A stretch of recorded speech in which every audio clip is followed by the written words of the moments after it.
There we go. Hello, everybody. Welcome to Talk to Your Plants. I am Fern Lovebond, and this is my excuse to talk to interesting people about beliefs.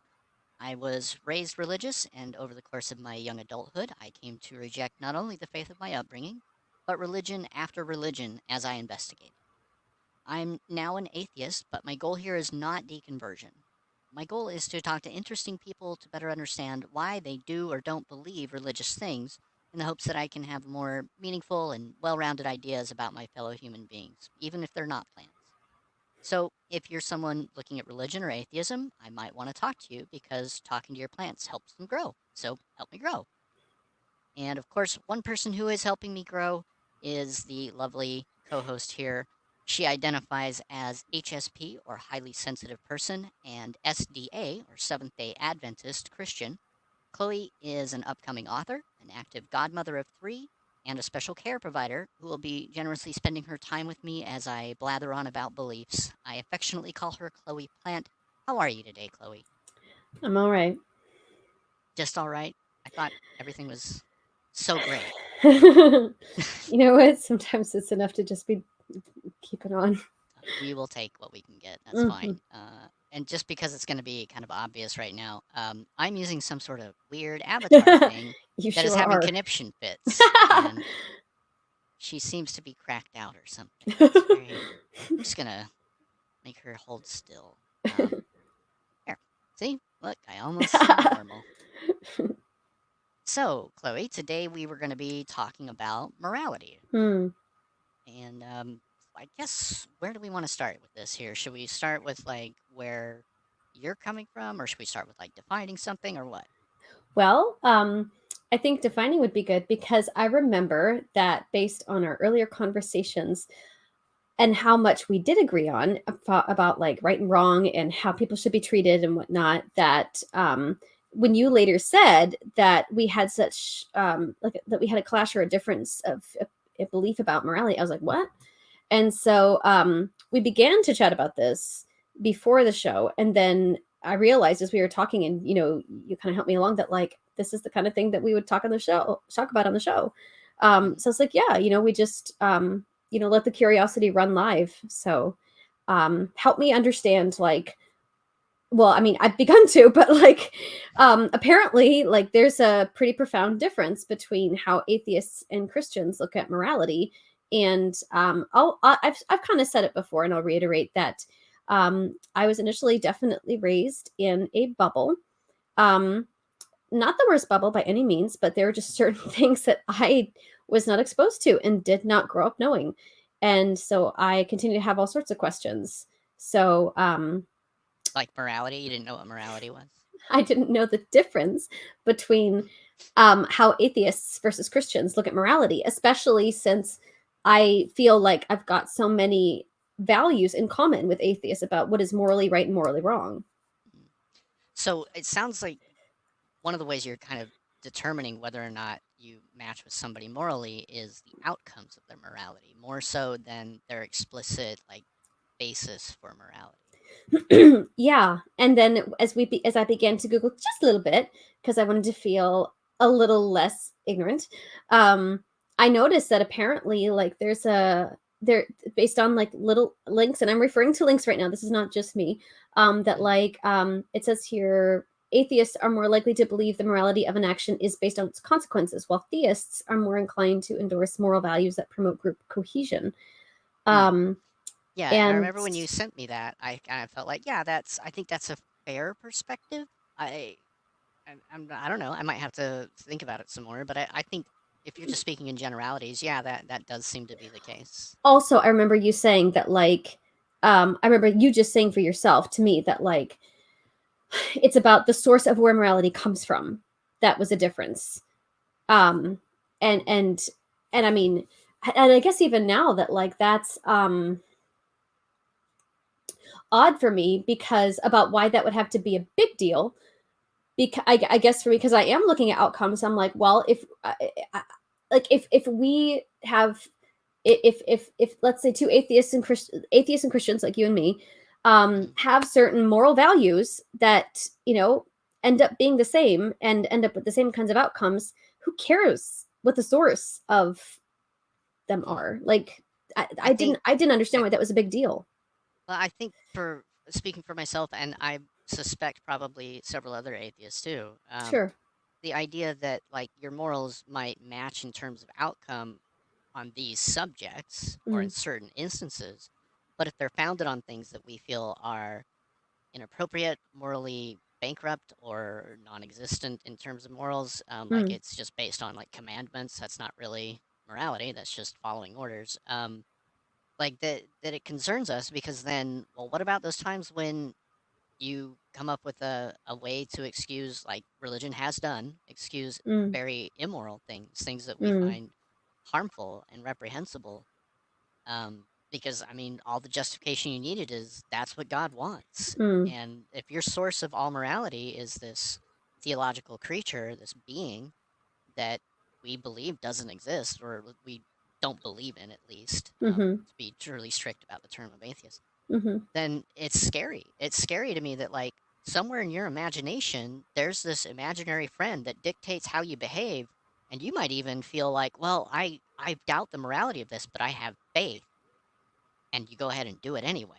And that's been done. People have done that. So it's very frightening to me. I don't know about for other atheists, but that's the way I see it. And I guess when I hear that, mm, um,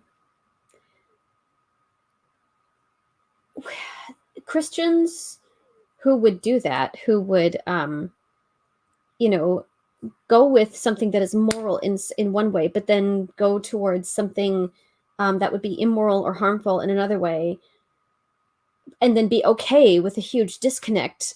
It feels to me like those wouldn't be deeply thinking Christians, and it feels to me like those wouldn't be Christians who care enough about consistency. They're not And real Christians. They're not. you're just waiting to throw up these common tropes, aren't you? I was just I, I saying, like, actually I actually wasn't gonna say that because I know that we've encountered those tropes before, but I just literally like they would strike me as Christians who are not deeply thinking Christians, and Christians who they're doing it wrong. are troublingly unconcerned with whether or not they're being consistent, which strikes Mm. me as an integrity issue, which then just strikes me as immoral. It also occurs to me that we actually never bothered to talk much about our definition of morality. Right. So maybe we should get back to that. I I know there googled are some it. very okay, cool. I have like one very simple definition I've heard other people agree with. I don't know how you feel about it. It's the behavior and beliefs that a society marks as acceptable. Mm, Um, that's a very kind of generic, almost meta way to talk about morality, but mm. I feel like there are other slightly better definitions that are more applicable to us trying to have this discussion. Well, Um, what do you got that you were I simply Googled definition of morality, and what I got near the top, practically, I think at the top, was principles concerning the distinction between right and wrong or good and bad behavior. yeah. It was just something at the top. That's a pretty I think that's a pretty useful definition. I found one some time ago that I really thought was good. I looked it up earlier today just to refresh my memory if I'm getting it right. Mm-hmm. Um, a YouTuber by the name of Alex O'Connor. Mm. Um, if I remember correctly, his original handle is GM Skeptic, but Mm. I might be confusing him. Cosmic Skeptic. Anyway, it doesn't really matter. Alex O'Connor. Um, he came up with one when he was talking on his channel about morality as the definition being the intuition that we ought to do that Mm. which is good and not do that which is bad, I'm gonna which write is that down for me. The intuition that we. deliberately. I'll put it in the Sorry. chat. No, that's fine. Um, Con- yeah. In fact, you know what? Do you want me to put it in there right now? yes, please. Okay, so you can refer back to it later. Yes, please. Intuition that we ought to do that which is good and ought, oops, not do that which is bad. Now, the thing he pointed out, and I think is kind of critical about that, is that it leaves a lot of broadness open for what you define as good, what you define as bad. And he makes a very important point about the ought Mm. aspect. The fact that we have a certain sort of intuition about what we ought to do. Mm-hmm. Um, and that's sort of the distinction between, say, a quote unquote moral agent, somebody who is acting with agency about their morality, and just like the appearance of morality. Like, for Mm, example, if you programmed an AI to make certain decisions based on a set of parameters of good or bad, then that's not really a moral agent. It's just carrying out commands. right. So that kind of touches back on what I'm saying about, Mm, like, if you say God is the source of all morality, that if there is an objective morality handed down by God, well, then it's just kind of following commands. It's not expressing moral agency. I mean, it's a little philosophical. It's not usually my thing, but I think you see what I mean. well, I do see what you mean. The place where I would disagree or split hairs or bring it more into focus, according to my experience as a Christian, and it doesn't mean that this is me speaking for everyone, but for me, um, rather than just, oh, it's like an empty following of commands rather than an expression of agency, for me, a really major value is union with God. And that is not the same as just, it's consensual, eyes open. It's not some sort of blind submission. And the word union is not just like, we have puzzle pieces that fit together, or there's a connection or a touching point. It's this very intimate blending, almost like a permeation. And it's like, and it only functions through consent, wherein, like, by union with what is good and what is loving and true, it becomes mine. And then, rather than just, oh, I'm just obeying, it's not merely that. It's, this is what I believe, this is who I am. And I think that, I mean, if you're just following rules, and if you're just modifying the externals of your behavior, that will eventually show and give way. And I've had a lot of experience on the receiving end of how painful and damaging it is when there are people who only manage their behavior on the outside, and it is not all the way through. And it is horrible to be on the receiving end of. Mm. So that is a valid concern that, like, I would definitely actually resonate with that concern. Like, oh, you're just following rules and it's not really yours. Um, that would be a concern. Mm. Okay. I'm not entirely sure where I want to go from here with this. It sounds to me like you're kind of in the realm where I am in terms of morality. I see morality as 100% subjective. And even Christians who claim that it's an objective thing can't actually demonstrate that. Like, I think a lot of times it boils down to you're still making a subjective choice to call this or that good, even if you're basing it on somebody else's writings that said, this is what God said is good. Like, and you're talking about, like, oh, a union with God. It's like, well, I mean, more like a union with your idea of God based on book. Uh, I understand why you would say that. Um, it it has been, and I know that as soon as I say experiential, that could be, picked apart by various practices of science as, whatever stuff firing off in my brain, and something that is physiologically real to me, sure, and therapeutic for me, sure. But how can we know from that it's really union with God? And at that point, um, I probably can't give you or hand you the kind of proof that you'd want.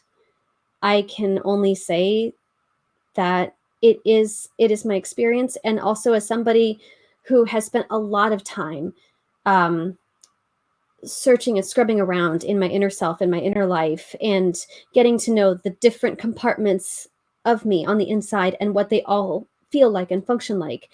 well, so we've talked about There, this I, subject though I'm before. I'm just saying that, like, to finish that, as somebody who's done all that, my experience of a relationship with God, it is it is distinct from everything else that I've heard, thrown up as something else that it could be.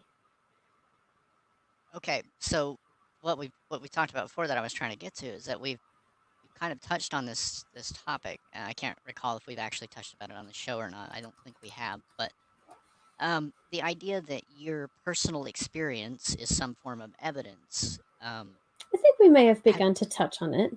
yeah, I have a hard time with that because basically it's not evident for anyone but you. Mm-hmm. And is it? And we've had this particular question we've talked about before.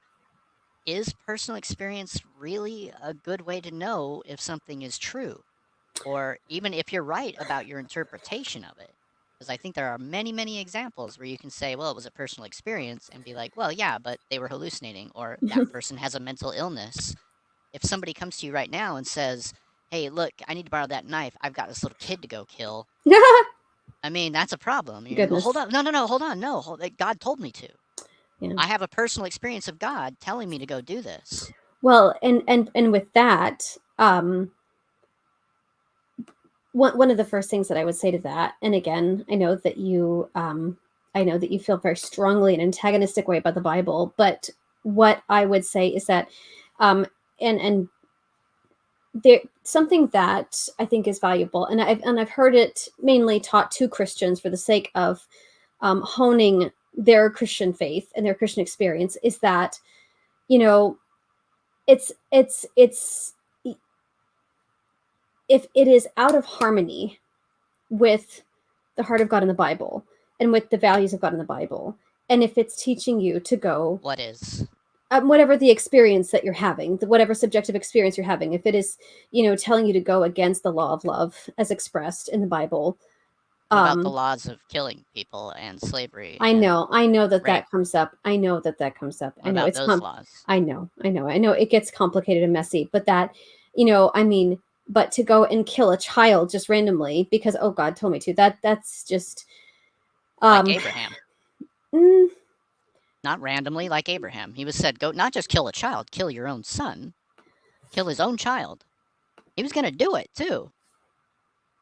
And then we're supposed to think God is moral because he steps in and is like, oh, wait, hold on. but then the thing is that that is one story, yes, and I'm not discounting that at all, and it is something that really bears wrestling with and studying. And then what it also bears wrestling with and studying are also all the other stories where God is clearly on the side of saving and protecting children, so it makes things Eh, complicated.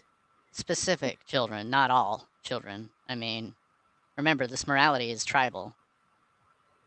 It's this special people, these folks. I want these ones. But the other ones, oh no, you're going to kill all those people and then And take their kids as slaves. I well, mean, and I've heard you and others discuss that, and I understand how that's how just reading through looks that way. And mm-hmm, I understand, and I'm because not. that's what it says. The thing is that there are lots of other stories that are not in scripture of God's interactions with other people, and we can't know what Well, those were. and those are all of those in conjunction with your personal experience of God? Because I as far as I can tell, the quote unquote experience of God is dramatically different from one story to the next. And for you to tell me that you have this experience of God and you measure it against the God of the Bible, I'm like, well, I don't see a law of love in the Bible. I see the mention of love several times, and then I see a whole lot more hate and killing and tribalism. And I just feel like those are really bad examples of whether or not the thing you experienced is true. well, when I so then something that I think that is a helpful guide is to look at the life of Jesus, who came to reveal the ultimate heart of the Father, to help give us a grounding clarity point. And when I look at the life of Jesus and the values expressed in the life of Jesus, and especially as in terms of the vulnerable, the disenfranchised, people who are disadvantaged, and children and whatnot, I I think that there'd be a huge problem with, like, oh, God told me to go and, like, kill this random child. Um, Not and random. Not so random. okay, I misspoke about, like, the example that you came up with. And there are, you mentioned in the introduction episode that while you weren't going to go into detail about it, that there was an experience that you had, that led to the end of your faith. Right. And And part of the reason I don't discuss that experience though is because it's not evidence of any kind. It's not in any way persuasive to anyone else. It's meaningless to anyone but me.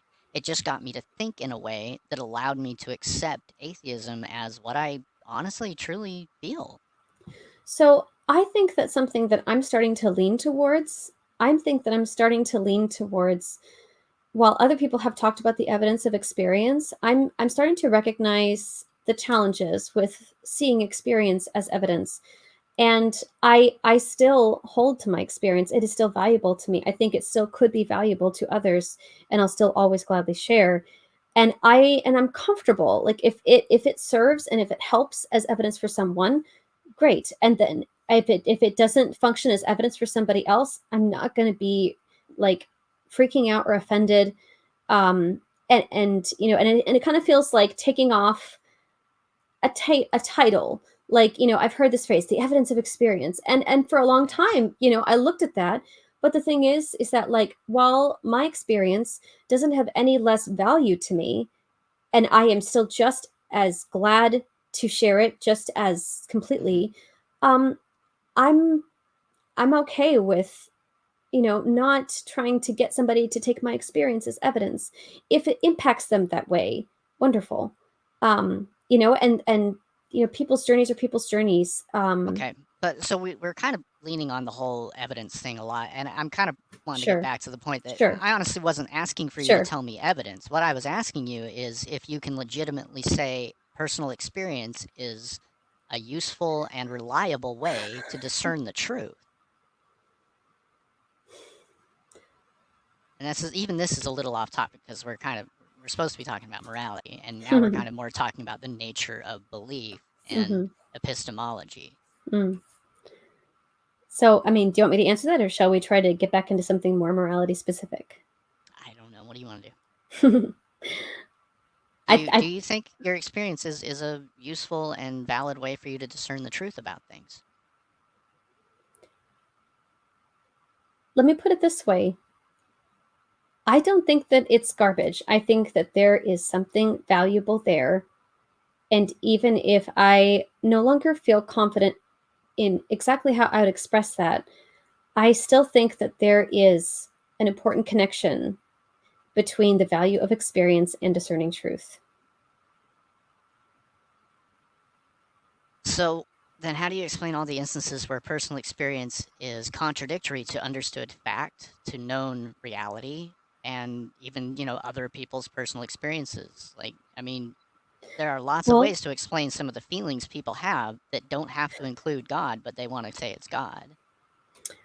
well, um, that's why I said that I think that there's something valuable there, even though I can't fully articulate it. And also, just because there is something valuable there, it doesn't mean that all of us handle it well or know how to do it right or interpret correctly.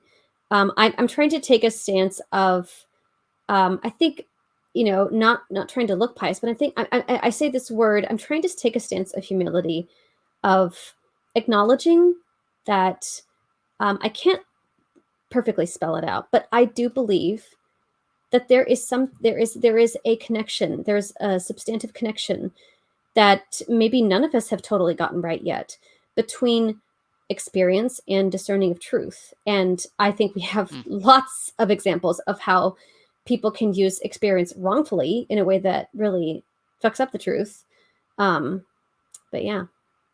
See, and I'm kind of like, okay, personal experience, whatever. There are many better ways for us to discern the nature of reality.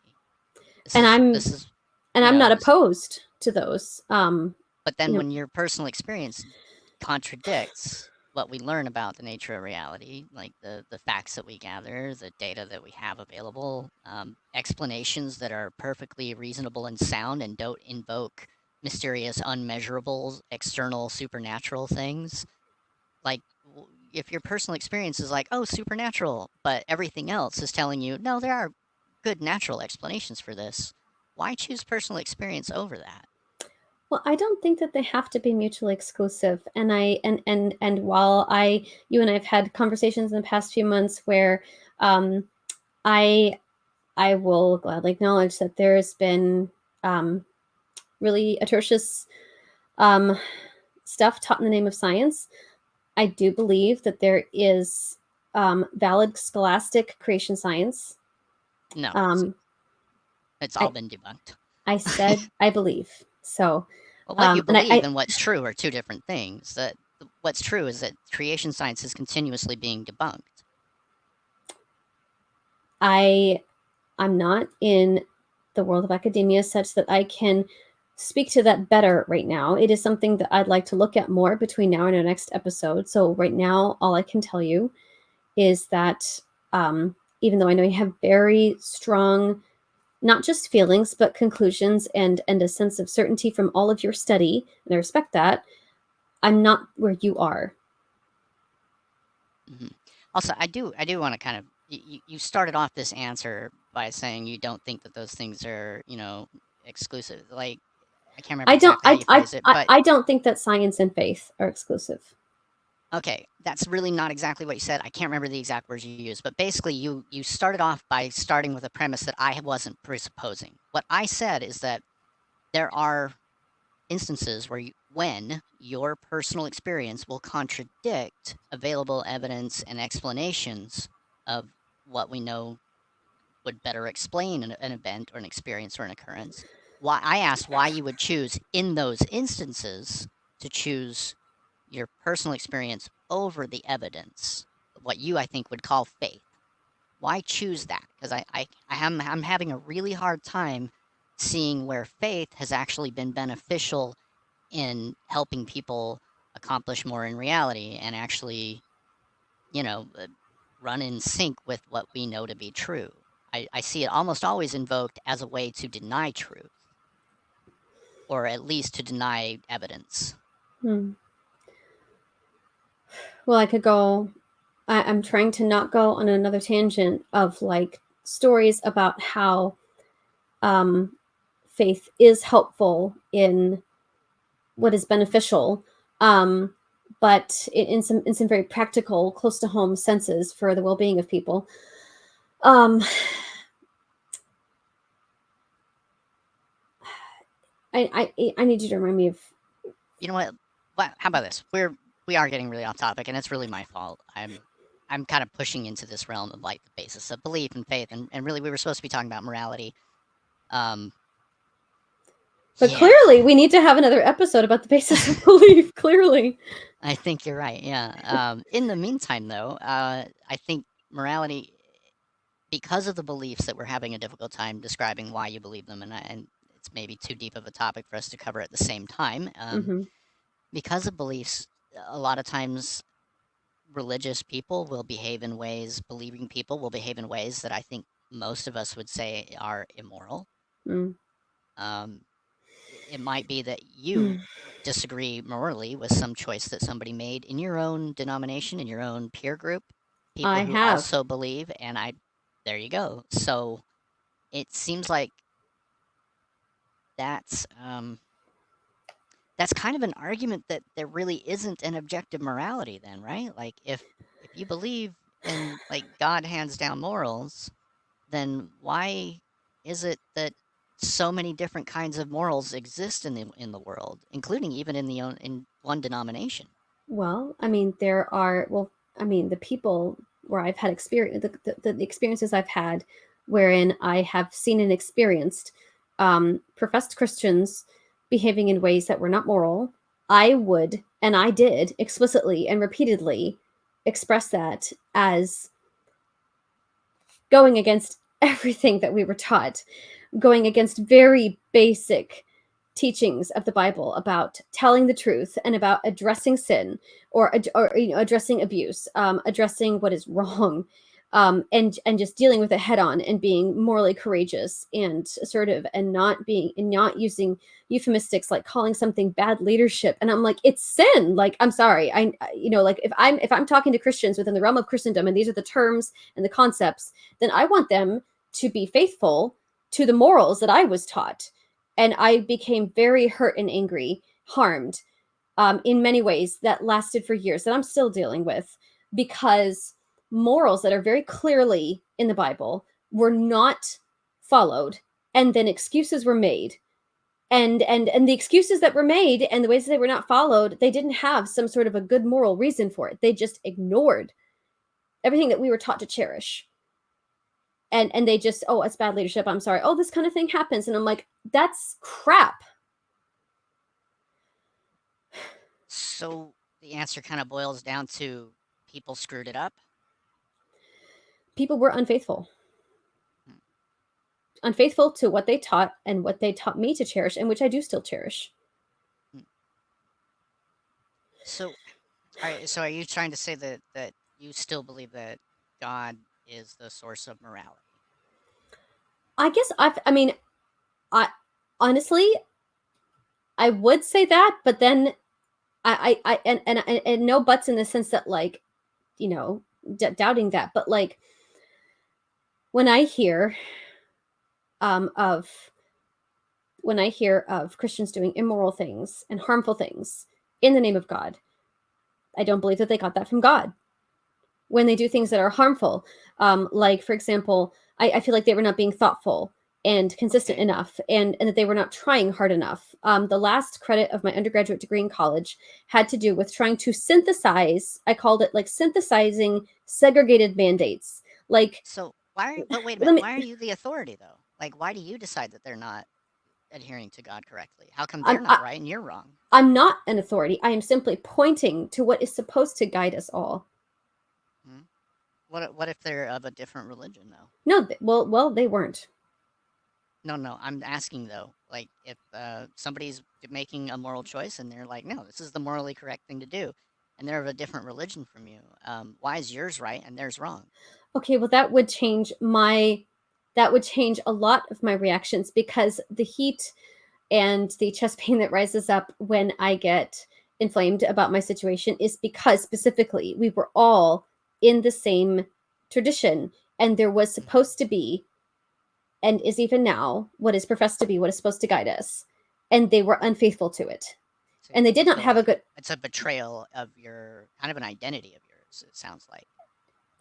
not even more than a betrayal of an identity, a betrayal of safety, and and just I guess maybe even a betrayal of their identity. Of Yeah, it was, there was a great deal of betrayal trauma for not being faithful to some very basic morals. But And so, doesn't that point to the fact that morality isn't objective though? That like, you know, if they truly believe that they're being moral based on oh, their they personal didn't. Oh, experience of God, but they didn't. They okay, didn't. who are we talking? Because I'm talking about a hypothetical where I'm talking about a real somebody. story in my head, and they didn't think that they were being right. I mean, they Okay, but had. then that's not what we're talking about. Oh, You're talking about a deliberate moral infraction. What I'm talking about is you deciding that morality is objectively from God, and that people who aren't doing it right are getting it wrong, and what have you. But like the same thing is felt by like the Muslim who thinks it's morally correct that his wife and daughters are fully robed from head to toe, or I can't remember what religion it is. There's a tribe that performs clitorectomies as part of the social hierarchy of hmm, womanhood and village leadership. To them, it is 100% morally correct that they generally mutilate females. clitoridectomy, by the way. But yes, Sorry, yes, I misspoke. sorry, My bad. I that's have okay. bad. These leaves don't go well. My tongue misbehaves. Um, No, it's a long word. no, yeah, Okay, and I so just stumbled. if I pull my head out of my story of church trauma, and if I look at the hypothetical That that you, comment almost went somewhere else for me. Sorry. Sorry, you pull your if you disregard your personal story. yeah, I mean, if I don't like that wording either. But anyway, if Sounds better than I, pulling your head out. oh, it doesn't have to be about pulling one's head out of the ass of something. Okay, Well, I know, but that's what I was trying to avoid. look, Okay, so yeah, this group over look, here does the if thing that you see I as immoral. They say it is 100% moral, and you consider yours objective, even though they obviously have their own same belief that like their God says this is the way to do things. if there are different, if there are different groups, different traditions, different cultures, and they all have a different definition of morality, then that does make navigating things more complicated, and it doesn't make it right for one person to try and force um, one sort of morality on another against their conscience. Now, of course, now, having said that, that's I want to be clear that, like, when the midwives hid babies from Pharaoh, or when other people went against what Nazis and Hitler said, in order to still go against the law and go against what Nazis and Hitler said was right, to rescue Jews and whatever else, like, like, there's a difference between forcing something on someone and then be like, okay, like, I'm not going to try and force something on you, but I'm still going to Yeah. combat, like, the harm of Yeah, I think we're still you having a know different conversation here. oh I'm not talking about whether or not what they did was moral. I'm asking you why you think your morality is objective when so do lots of other people, and all of them seem to have different moralities.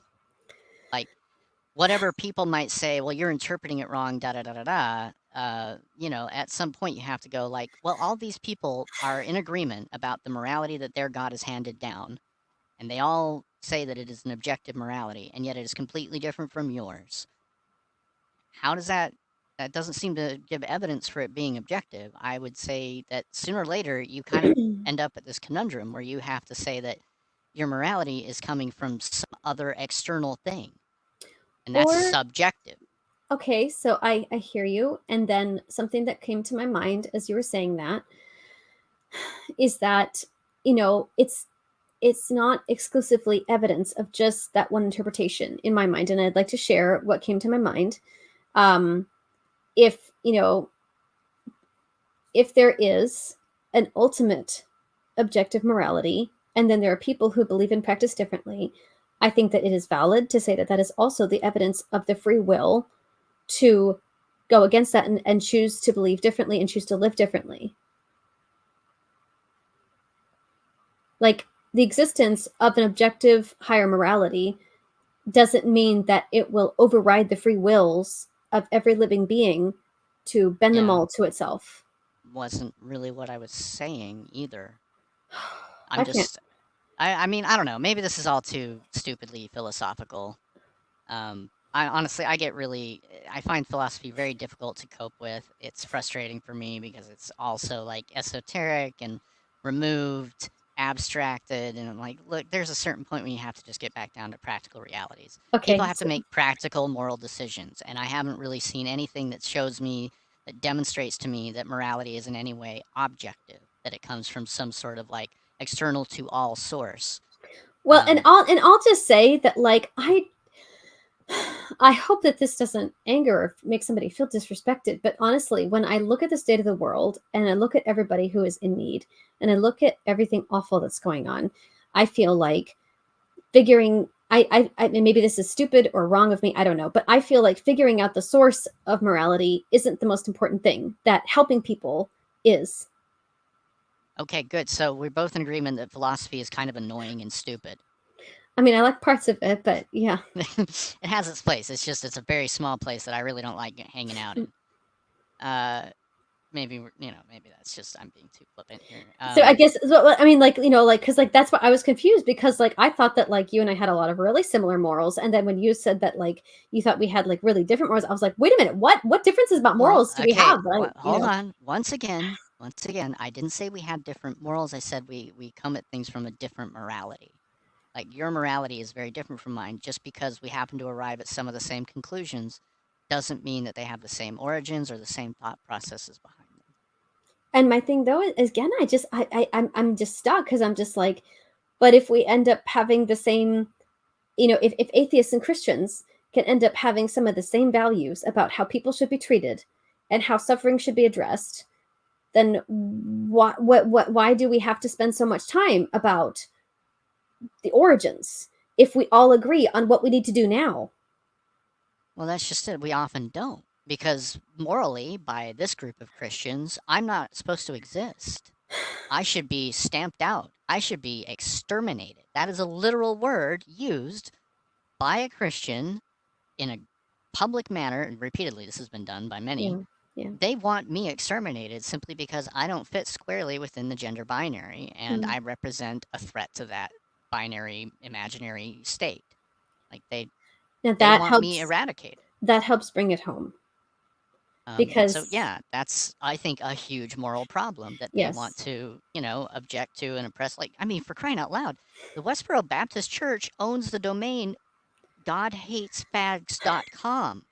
And that is and that's just unbiblical because that's not what the Bible says. Is it not real Christians? I I'm don't, sorry. Is it people who mess up the book and the faith and the God are still good? Is that the one? I, I just want to be taken at my word and what my words literally are. Like, I think it. Hmm, The Bible doesn't say God hates fags. I would agree with that. I And would say all of that hatred that they show towards homosexuality is distortions of the source texts. But that's not really the purpose. I want to and frank revolve. I don't feel like doing a lot of exploration on those source texts right now. well and frankly, um so that What same is this? What are you up to? What is that over there? okay, so What are you playing with? Are we having dinner? Is it because I'm getting hungry? and I just want to say for violent bigots that God also hates haughty eyes, a lying tongue, hands that shed innocent blood, like when clubs are shot up by somebody hateful, a heart that devises wicked schemes, feet that are quick to rush into evil, a false witness who pours out lies, and a person who stirs up conflict in the community. Hmm. So, I mean, But where he also hates that tribe over there on the other side of the valley. well, here's the thing: by God hating those traits, those Hmm. cruel, dehumanizing traits, that fact So right there needs to change and realign a whole bunch of alleged Christian activity. is that Alleged, is that there's a is whole that bunch. something you've I want to seen finish. I evidence? want to All a right, whole bunch of alleged Christian activity needs to be either stopped or realigned to harmonize with that. And it's that's interesting. It's interesting that you say alleged Christian. I know that there are real Christians in the sense that they identify that way, they claim it all, they are culturally that way, and they exist and they do harm. And so Hmm. I mean in an ideological way, Hmm. not in a societal way, but in an ideological way that there's no Christ-likeness in that Hmm. behavior. So these um these assertions you're making are out of your favorite book over there, which I think comes down to once again like, well, your your book is like perhaps the most egregious form of the game of telephone ever. Does your personal experience of God tell you about him or it? I don't know, whatever. Hating all those things.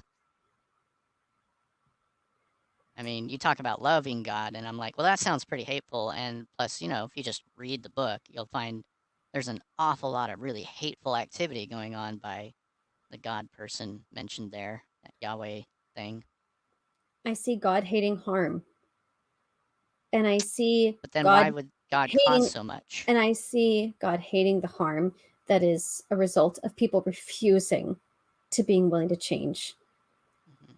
And there have to be and it's not as simple as me then saying, oh, there have to be boundaries set, because I know that there are complex stories to wrestle with. And I also like the verse that I just mentioned that like calls all of these violent bigots and MAGA folk and whatnot and Christian nationalists, which is a contradiction in terms. Like Oh, it's truly really repulsive to me. I can understand it's repulsive to you, but it is not a contradiction in terms. It is people who identify as Christian who believe in nationalistic ideals. It's people who claim to speak on behalf of this big book that you like so much, on behalf of the beings, the characters mentioned in it, really. The reason Um, why I find it to be a contradiction in term is because Christian comes from this term little Christ, and you look at and when if we are to both supposed to be like Jesus, nationalism and Jesus do not go together. They uh, do not. that comes down to interpretations of not entirely reliable texts. So, I mean, obviously, I think one of the things we can look at here when it comes to like the morality of Christians in general, especially in the U.S., look at the fruits.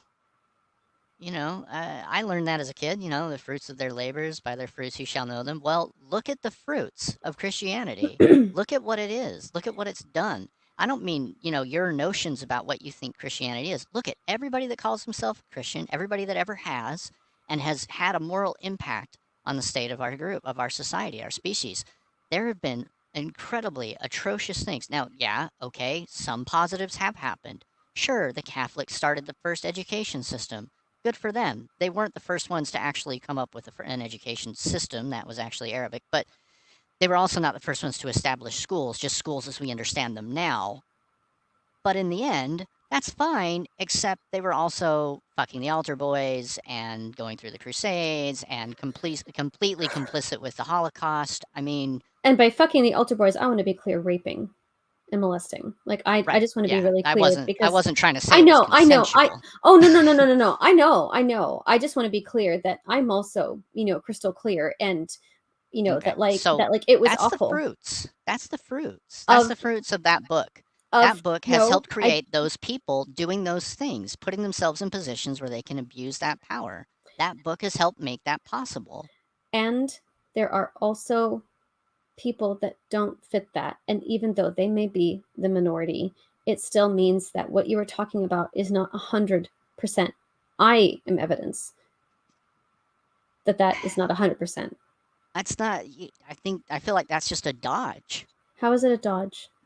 Well, it's If I'm acknowledging, if you're I'm saying no, no. You're saying like basically like I can't adjudicate that the religion is harmful remind me because, of the but meaning of the they're word adjudicate.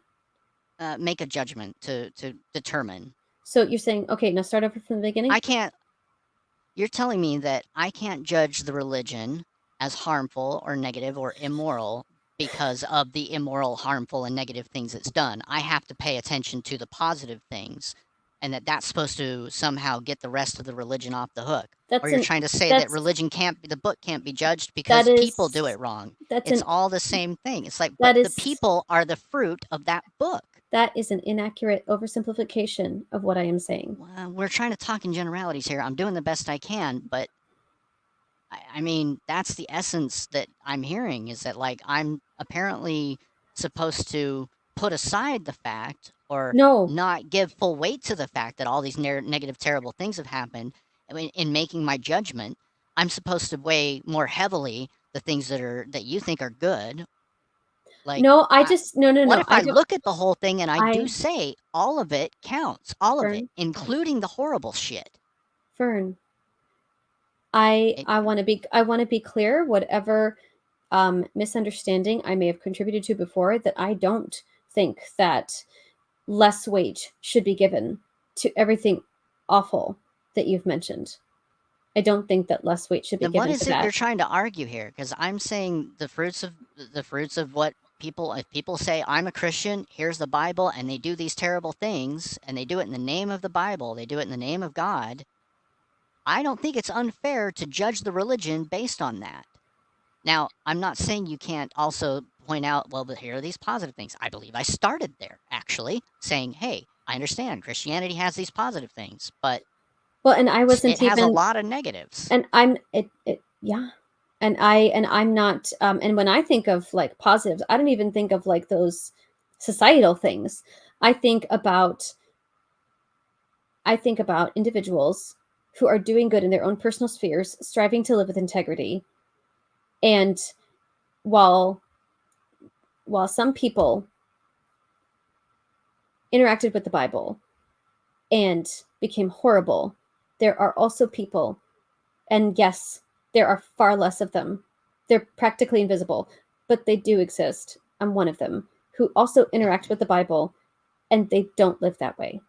And I just want that to be preserved. Okay, but that doesn't really change my evaluation. When I say, like, I'm judging the book, I'm judging the outcomes that it has created, and I feel that all the little positives you might point out do not make up for all of the horrible negatives. What it does is tell me that people people are good and bad, both. People.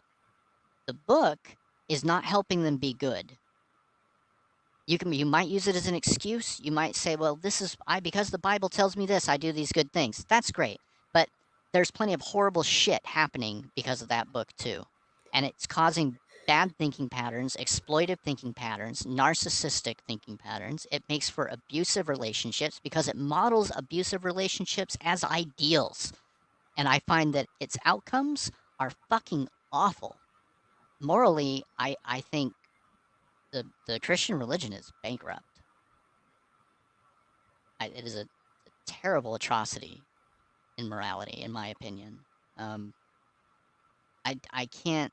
It's part of the reason I think I find it so offensive is because I know there are people like you who are genuinely trying to be decent people. But I feel like honestly, the reason you're as moral and integrous, as you like to call it, as you are, is in spite of that book, in spite of that religion.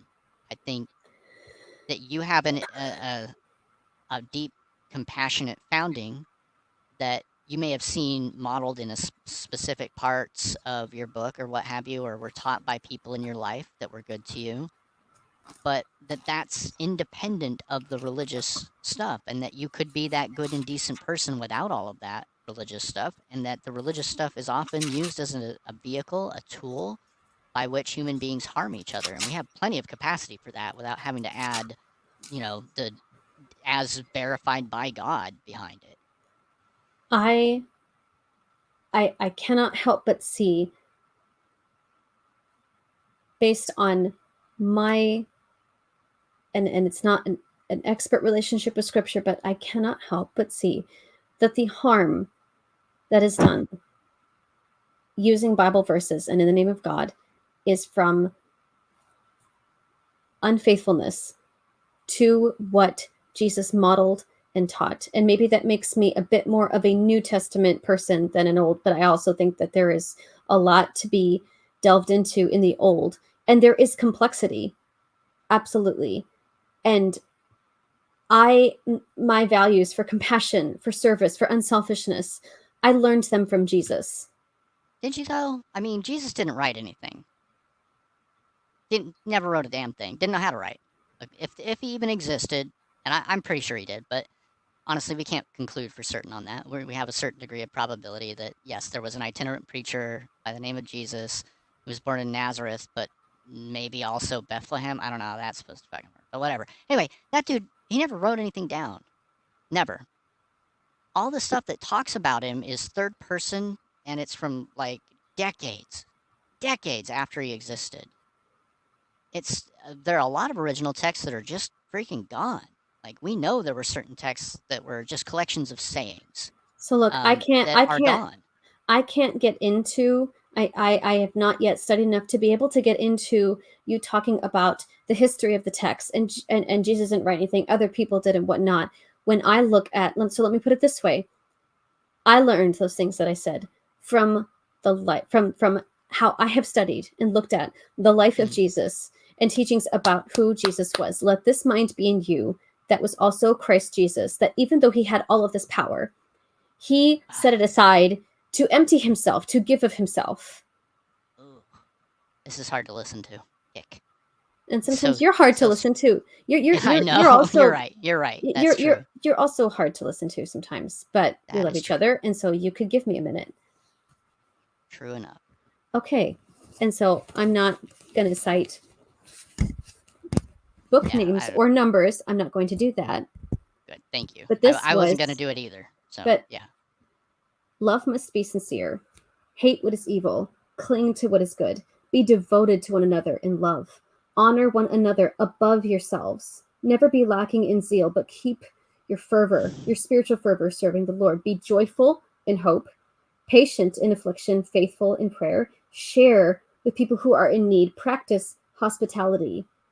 Rejoice with those who rejoice, mourn with those who mourn, live in harmony with one another. Do not be proud, but be willing to associate with people of low position. Do not be conceited. Do not repay anyone evil for evil. Be careful to do what is right in the eyes of everyone. If it is possible, as far as it depends on you, live at peace with everyone. Things like that. Do not be overcome by evil, but overcome evil with good. When I, things like this shaped me. And I love this. Let no debt remain outstanding except the continuing debt to love one another. These are little glimpses into the Bible that shaped me, Okay. how I was shaped. And when I look at, and yeah, okay, so you talk about Jesus not writing anything because he was Nope. so busy helping people and Well, and he talking to also couldn't people. write. He also didn't know how to write. Like that. That's been I, attested to. I can't, I am not sure that I agree with that, but I also can't speak to that. So I can't really, I All right. can't. Well, if he did know how to write, he never bothered. And you're talking about being busy, but I feel like if it was important that God leave a critical, accurate record for people to follow later, then I think maybe while he was down here bumming around, he could have taken a minute or two or a couple of years to write some shit down. Just a thought. But I appreciate that you use this as a tool for you to discern your morality. I feel like there's a more essential part of who you are as a human being that is empathetic, and that is a more genuine source of your morality because you care, you're compassionate about your fellow human beings, which makes an awful lot of sense, especially from like an evolutionary standpoint, and that you have adopted this particular lens that you were given, that you were handed, and found a way to make it work for you, and that's not necessarily bad. I I, just feel I like there's feel like something a little. I feel like that is the way. That description is how you make it work for yourself. That I'm the person that I am, and I'm a Christian, and I love Jesus, and I believe in somebody that you call my imaginary friend. Well, not just yours. I mean, that is the most popular imaginary. You got to admit, you guys have the numbers. Like atheists are a tiny portion of the world, and a lot of people out there feel very similarly to you do as you do about this God thing. And And before we wrap up, yeah, since I've listened a lot, I also want to say I was that just gonna ask. that in terms of how faith can help people and can help in situations of need, that faith has been absolutely crucial to me in a journey of the last several years to help me not give up when so many people came and tried to tell me to give up. And it involved saving ultimately not just one life, but four. And that doesn't, oh, I'm a lifesaver. No, just fuck that. But there were moments of just absolute, I mean, I have never been to such personal extremity and of just such a sense of helplessness where I felt so limited within myself. But I was also so convicted about the value of human life. And even though I was facing so many challenges, that the concept of faith, of going forward and believing in what you cannot see, and just moving forward by faith when you don't have all the answers, when you don't have all the supplies, when you don't have all the resources, and you keep moving forward because it is the right thing to do, that is a place where faith helped me in a very practical way, in a way that impacted people I love very much who are my family now. And and and I would not I would not have gone so not just outside my comfort zone, but blowing it to fucking pieces and then going You know, 10,000 miles beyond that without faith. I would not have. I kind of feel like I appreciate that you've said that. I also think that what you're talking about is actually hope for the possibility of things being better later, and Oh that no. and that we don't necessarily need a God to feel hopeful. I no, it wasn't hope. Trust me. My heart Okay, got so beaten up. It's so okay, many we're times. gonna run over time here, but I'm not trying so to go into details, but I'm saying that I mean, sure, there was hope sometimes, but trust me, I came to very intimately know the heartbreak to deeper and deeper levels of when hope gets absolutely kicked out of you. And it is faith moving you forward. Deal with it. yeah, I still feel like there's a semantic discussion to be had, and I don't want to have that discussion now. And also, I really don't want to like take your kind of raw emotional moment here and turn it into an argument. Um, thank It's you. not just a raw emotional moment. I didn't say it was All just right. that I don't want to take what you're going through right now and turn it into an argument. So I'm just going to leave that alone right now. All right. I don't want to have a long discussion about that. I'm trying to get things done. I was trying to hit an hour. We went a little over. We hit an Um, hour. It's an hour and 11 minutes and I counting. know. That's right. Sorry, 11 seconds and counting. Trying to wrap it up by an hour. But okay. Um, anyway, I don't know if we got anywhere. Uh, We're here like to I'm not sure talk. if we We're I here don't to know if we talk. really like made any changes in our grasp of one another necessarily. Um, but I don't think it was a totally fruitless discussion. I don't think it was fruitless at all. I Um, mean, this is called Talk to Your Plants, and we have conversations, and conversations cover all manner of content and feelings. got it. Um, point being, thank you for talking to me about all this stuff. I know You're I can welcome. be challenging and difficult to deal with. I rant and can say things that you find troublesome or problematic. Same. It's not out of any aggression at you personally. I think you know that. I hope people who might one day stumble across this also know that. I love Fern, everybody. Yeah, Fern is a very oh, good friend of mine, and we don't want to use that. there is safety and freedom enough in the friendship that there can be just an expression of a diversity of emotions. Bah, humbug. No, I do appreciate you spending the time with me, and thank you. Okay. And I'm sure plenty of, if anybody in the future ever stumbles across this stuff, I'm sure they can tear me apart for all the ways I have failed as an atheist, because I have often been criticized for not atheisting correctly. I have often been criticized for not Christianing or There Adventisting you go. correctly. Yeah. Like, I especially get it on Twitter. I would assume you probably get it mostly in your church. But, so, yeah, we're both kind of getting that. I'm So past it. I'm tired of it. it'll be all right. I just don't care about the I'll hang out with criticisms you. anymore. I'll Yeah, hang we out can with you. just I hang don't out with care. each other. It's cool. We'll piss each other off and cry and all that nonsense. But that, everybody, will be it for Talk to Your Plants. All of you currently non existent listeners out there, as well as the one other person who probably was listening to us, please feel free to do the things on whatever platform you are hearing this on or watching this on, which is probably YouTube. So I'll put that tag up there again. YouTube really does love when you like, subscribe, comment, tick bells, blah blah. Just all the junk. They like that. And when I mention it, the algorithm likes to get happy about that. So I don't know if we care about that or not. Probably not, because we say fuck a lot. Um, anyway, it's been a nice time, Chloe. Thank you so much for coming on today again, and we'll do Okay. this again within a few weeks or something like that. Yeah. You okay? Did I piss you Yes. off too much? I also pissed you off. I mean, it happens sometimes. I still No, love religion you. pisses me off. I love you, but religion pisses me off. All right. Well, thank you for helping me grow. I hope anybody out there who might one day stumble onto this, I hope maybe you grow a little bit too. Take care.